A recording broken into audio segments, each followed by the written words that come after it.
Welcome back to my channel. This is Juliet. So ఈరోజు blog ఏంటి అనుకుంటున్నారా? నేను చెప్పను, బ్లాగ్లో చూసేయండి. మళ్ళీ వీడియో తర్వాత కలుద్దాం. ఇక్కడ ఏం చేస్తున్నామంటే బయట చాలా ఎండగా ఉందని చెప్పి మేము కూర్చున్నాం అన్నమాట. వాళ్ళని ఇంట్రడ్యూస్ చేయాలని కాదు, కానీ జస్ట్ వీడియో తీస్తున్నప్పుడు పిలిచా అనమాట. అందుకే వాళ్ళు చూసారు. తను సుబ్బు, నెక్స్ట్ తన పక్కన ఉన్న అమ్మాయి శ్రావణి. వాళ్ళు నేను మా టీమ్ మెంబర్స్ అనమాట. జేఎస్డీలో గర్ల్స్ మా ముగ్గురమే. ఇంకా నా పక్కనుండే అమ్మాయి నా సిస్టరు. సాంగ్ కోసం తీసుకొచ్చా అనమాట తనకి, నాతో పాటు తను కూడా పెర్ఫామ్ చేసింది. నెక్స్ట్ బయట టీం నుంచి కూడా కొంతమందికి తీసుకొచ్చాము, ఎందుకంటే క్రౌడ్ ఎక్కువ ఉంటే బాగా కనిపిస్తుంది కదా సాంగ్ కొంచెం బ్రాడ్గా అని చెప్పి. అంటే ముందు స్పీచ్ ఇస్తారు కదా, సో అలా స్పీచ్ అవుతుంది అనమాట. మేము వెయిట్ చేస్తున్నాం, అంటే మాకు తెలీదు మా పెర్ఫార్మెన్స్ ఎప్పుడు ఏంటి అని చెప్పి. సో ఇప్పుడు మా ఫ్రెండ్స్ని ఇంట్రడ్యూస్ చేస్తాం.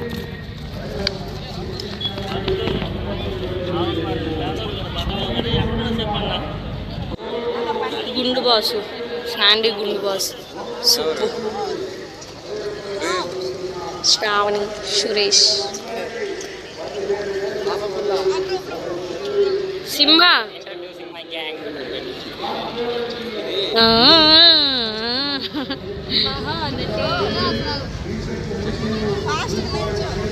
సో అందుకే నేను ముందు వాళ్ళని ఇంట్రడ్యూస్ చేయలేదు, ఎందుకంటే స్పెషల్గా చేశా కాబట్టి ముందున అలా చెప్పా ఇంట్రడ్యూస్ చెయ్యను అని చెప్పి. సో నేను చూసే ప్రతిదీ క్యాప్చర్ చేశాను అనమాట. మళ్ళీ మీరు అనుకోవద్దు ఏంటి తినని చూపిస్తుంది అని చెప్పి. తెలిసిన వాళ్ళు ఓకే, తెలియని వాళ్ళు చూస్తారు కదా అని చెప్పి. నెక్స్ట్ మేమైతే పోలీస్ డిపార్ట్మెంట్ తరపున వెళ్ళాం కాబట్టి మాకు టిఫిన్ సెక్షన్స్ కూడా వాళ్ళే చూసుకున్నారు. నెక్స్ట్ వీళ్ళందరూ ఎవరి ప్రాపర్టీస్ వాళ్ళు తీసుకుంటున్నారు అనమాట. ఎందుకంటే ఇప్పుడు సడన్గా సాంగ్ ప్లే అయ్యాక ఎవరి వాళ్ళు అంటే కన్ఫ్యూజ్ అవ్వకుండా ఎవరి ప్రాపర్టీస్ వాళ్ళే హ్యాండ్తో పట్టుకుంటే అయిపోతుంది కదా అని మాస్టర్ చెప్పగానే ఎవరి ప్రాపర్టీస్ వాళ్ళు పట్టుకున్నారు. ఇంకా మా ప్రాపర్టీస్ మేము పట్టుకొని మాస్టర్ కోసం వెయిట్ చేస్తున్నాం. మాస్టర్ కొన్ని సజెషన్స్ ఇస్తారు కదా, సో అలా అనమాట. ఇంకా చెప్పా కదా వేరే టీం నుంచి, సో అందుకే కొంతమంది మీకు కొత్తగా కనిపించవచ్చు. మా టీం బాయ్స్కి ఆల్రెడీ మీరు షార్ట్స్లో చూసే ఉంటారు. వీళ్ళైతే కొత్త బాయ్స్, అందుకని వీళ్ళని నేను అంత ఇంట్రడ్యూస్ చేయలేదు. మీరు అనుకోవచ్చు ఫేస్ ఏంటి స్వెట్గా ఉంది అని. మేము యాక్చువల్లీ చెప్పాలంటే మేము పెర్ఫామ్ చేసి వచ్చామన్నమాట, అందుకే కొంచెం అలా చెమటలతో ఉన్నాం. నెక్స్ట్ మేము చూసిన దాంట్లో వావ్ పెర్ఫార్మెన్స్ ఏదైనా ఉంది అంటే నాకు ఇది అనిపించింది. అంటే కొంచెం రిస్కీ కాబట్టి నచ్చింది. కంపోజింగ్ డాన్స్ పరంగా ఏం లేదు, కానీ కొంచెం వావ్ అనిపించింది అనమాట. కొంచెం రిస్కీ కదా అని. యాక్చువల్గా వాళ్ళు చేసేది నేను వీడియో తీయలేదు, చూసా. తర్వాత తీద్దామనే టైంకి ఎండ్ అయిపోయింది సాంగ్, సో అందుకే లాస్ట్ క్లిప్ అది. సో ఇలాంటి థీమ్స్ అయితే ప్రతి ఇయర్ పెడతారనమాట. January 26కి పెడతారు, August 15కి కూడా పెడతారు. సో ఇదైతే ఫస్ట్ థీమ్ అనమాట. గవర్నమెంట్ హై స్కూల్లో ఎలాంటి కల్చరల్ యాక్టివిటీస్ జరుగుతాయి, సైన్స్ ల్యాబ్, డిజిటల్ ల్యాబ్ అలాంటివి ఉంటాయి కదా ప్రతి ఒక్కటి. ఫస్ట్ అయితే సైన్స్ ల్యాబ్ అనుకుంటా, అది నేను పర్టికులర్గా చూపించలేదు. లాస్ట్ అయితే డిజిటల్ ల్యాబ్, మిడిల్లో కల్చరల్ యాక్టివిటీస్. నెక్స్ట్ ఇదేంటంటే మీకు తెలిసిందే కదా, రైస్ పండించి అది ఎద్దుల బండి పైన పట్టుకెళ్తున్నది అనమాట. సో ఇదైతే దానికి కంటిన్యూషన్, అన్నదాత సుఖీభవ. సో అలాంటి థీమ్ అనమాట. ఎలాంటి పంటలు పండిస్తారు, డ్రోన్తో సహా అన్నీ చూపించారు. నేను డ్రోన్ కూడా జూమ్ చేసి చూపించా. సేమ్ టు సేమే అది. ఇది డూపో మరి ఒరిజినల్లో తెలియదు, కానీ సేమ్ ఒకేలా ఉన్నాయి. మన శ్రీకాకుళంలో బతకడానికి అనేక జీవనోపాధి పనులు అమలు చేశారనమాట. సో అది కూడా స్టెప్ బై స్టెప్ అలా చూపించారు, ఏంటి ఎన్ని అని చెప్పి.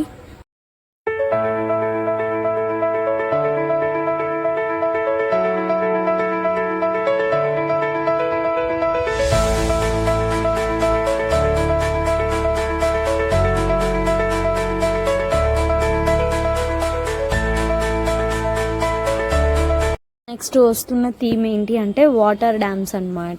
ఎన్ని వనరులు మన శ్రీకాకుళంలో ఉన్నాయో అన్నది కూడా చూపించారు. చాలా బాగా చూపించారనమాట. తెలియని వాళ్ళు తెలుసుకుంటారు కదా ఇంత బాగా చూపిస్తే. ఆరోగ్య బీమాలు అంటారు కదా, సో అలా అనమాట. ఎంత రియలిస్టిక్గా చూపించారంటే పేషెంట్, డాక్టర్, ఓపీ రాసుకునే వాళ్ళు, నెక్స్ట్ ఆశా వర్కర్స్ వీళ్ళందరూ ఇంటికి వచ్చి ఎలా చేస్తారో అలా రియలిస్టిక్గా చూపించారు. నెక్స్ట్ అదే అనమాట, హాస్పిటల్ని ఎలా చూపిస్తారు. సో నెక్స్ట్ థీమ్ ఏంటంటే జలజీవన్ మిషన్ అనమాట. వాటర్ని ప్యూరిఫై చేస్తారు కదా, ల్యాబ్లో. సో అది కూడా రియలిస్టిక్గానే చూపించారు. ఇక్కడ అయితే ఫుల్ విలేజ్ వైబ్ చూపించారనమాట. పంటలు, నెక్స్ట్ పశువులు ఉంటాయి కదా విలేజ్లో, సో అలా విలేజ్ వైబ్ని అయితే బాగా చూపించారు. నేను మీకు ఎలా చూపిస్తున్నానో నేను కూడా అంతే ఇంట్రెస్టింగ్గా చూస్తున్నాను అనమాట. నెక్స్ట్ అది చూడ్డానికి చాలా మెంబర్స్ వచ్చారు. అలానే ఈ పిల్లలు కూడా చూడండి, వాళ్ళకి అర్థమైపోయి ఉంటుంది నేను వీడియో తీస్తున్నట్టు, అందుకే ఆ పిల్లడు కెమెరా వైపు చూస్తున్నాడు. తెలిసిందే కదా, ఒక గవర్నమెంట్ ప్రోగ్రామ్ జరిగితే అక్కడ ఉండే హడావుడి ఎలా ఉంటుంది. అసలు చాలా మంది క్రౌడ్, పోలీసులు కానీ చాలా మెంబర్స్, ఆ పోలీసులు కూడా అంత ఇంట్రెస్టింగ్గానే చూస్తున్నారు. నెక్స్ట్ ఈ థీమ్ ఏంటి అంటే మనం యూజ్ చేసి పడేసినవి రీయూజ్ చేయడం అనమాట. ఎంత క్రియేటివిటీ అంటే నాకు ఎంత బాగా నచ్చిందో. ఇన్ని చూసా, అందులో కొన్ని బాగా నచ్చాయి. సో నాకు బాగా నచ్చిన థీమ్స్లో ఇదొకటి, నారీ శక్తి. అలానే డ్రగ్స్ కూడా యూజ్ చేయకూడదని పర్టికులర్గా చాలా మెంబర్స్ తింటుంటారు కదా పాన్ పరాకాలు. సో ఎస్పెషల్లీ వాటి గురించి కూడా బాగా చెప్పారు. రియలిస్టిక్గానే షాప్ పెట్టి పర్చేస్ చేస్తారు కదా ఆ పరాకాలు అవన్నీ, అవి కూడా పెట్టి నెక్స్ట్ పోలీసులు వాళ్ళని పట్టుకుంటున్నట్టు చాలా బాగా చూపించారు అనమాట. కొంతమంది ప్యాకాట్ ఆడతారు కదా, అది కూడా పొలాల్లో ఆడే వాళ్ళని పట్టుకునేటట్లు చాలా బాగా చూపించారు. నెక్స్ట్ ఈ థీమ్ ఏంటంటే మహిళల భద్రత. ఎలాంటి టైంలో అయినా మనం పోలీసులు కాల్ చేస్తే వాళ్ళు మనల్ని సేఫ్గానే చూసుకుంటారు, సేఫ్గా ఇంటికి డ్రాప్ చేస్తారు. నెక్స్ట్ చెప్పా కదా కొన్ని థీమ్స్ బాగా నచ్చాయని, అందులో లాస్ట్ థీమ్ ఇదే నాకు నచ్చిన దాంట్లో. అసలు వీళ్ళకి సెల్యూట్ కొట్టాలి, ఎందుకంటే ఎంత ఎండ ఉందో మాకు తెలుసు, మేము అక్కడ ఉన్నాం కాబట్టి. ఆ ఎండలో ఆ కోట్స్ వేసుకొని ఉండడం చాలా గ్రేట్. అది వాళ్ళకి అమౌంట్ ఇస్తారో ఇవ్వరో అది పక్కన పెట్టేయండి, కానీ అంత డేర్ చేసి అంత ఎండలో ఫుల్ కవర్తో ఉండడం అంటే నాట్ ఎట్ ఆల్ ఈజీ. వాళ్ళు అంత కష్టపడుతున్న వాళ్ళు అసలు వాటర్ కూడా తీసుకోలేదు, కానీ ఈ పిల్లలు చూసి అలసిపోయి వాటర్ తాగడానికి వచ్చారనమాట. సో నేను పెర్ఫామ్ చేసే సాంగ్ను కూడా నేను ప్లే చేస్తా, ఆడియో పెట్టను ఎందుకంటే మళ్ళీ కాపీ రైట్స్ పాడొచ్చు. సో మరి అది ఏ సాంగ్ అనేది మీరు గెస్ట్ చేసి నాకు కమెంట్ సెక్షన్లో కమెంట్ చేయండి మర్చిపోకుండా. నాకైతే మా హస్బెండ్ దగ్గరుండి తీసుకెళ్ళి దగ్గరుండి పెర్ఫామ్ చేయించారనమాట. సో ఆ సాంగ్ని చూసాక మళ్ళీ దాని గురించి మాట్లాడదాం.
పెళ్ళికి ముందు పేరెంట్స్ అలా సపోర్ట్ చేస్తారో నాకు తెలుసు, అలానే నాకు పెళ్ళైన తర్వాత కూడా ఒక ఫాదర్ లాగా అన్నిటికీ సపోర్ట్ చేస్తున్నారు. తనకి నేను థ్యాంక్స్ కూడా చెప్పలేదు. ఎలా అయినా ఈ వీడియో నువ్వు నాకు చూస్తావని తెలుసు కాబట్టి థ్యాంక్ యూ సో మచ్ నాన్న. సో ఇదే గైస్, ఈ వ్లాగ్ మీకు నచ్చినట్టయితే లైక్ చేయండి, షేర్ చేయండి, సబ్స్క్రైబ్ చేసుకోండి. మళ్ళీ మీకు ఇంకెలాంటి వ్లాగ్స్ కావాలో కూడా కమెంట్ సెక్షన్లో కమెంట్ చేయండి. బాయ్.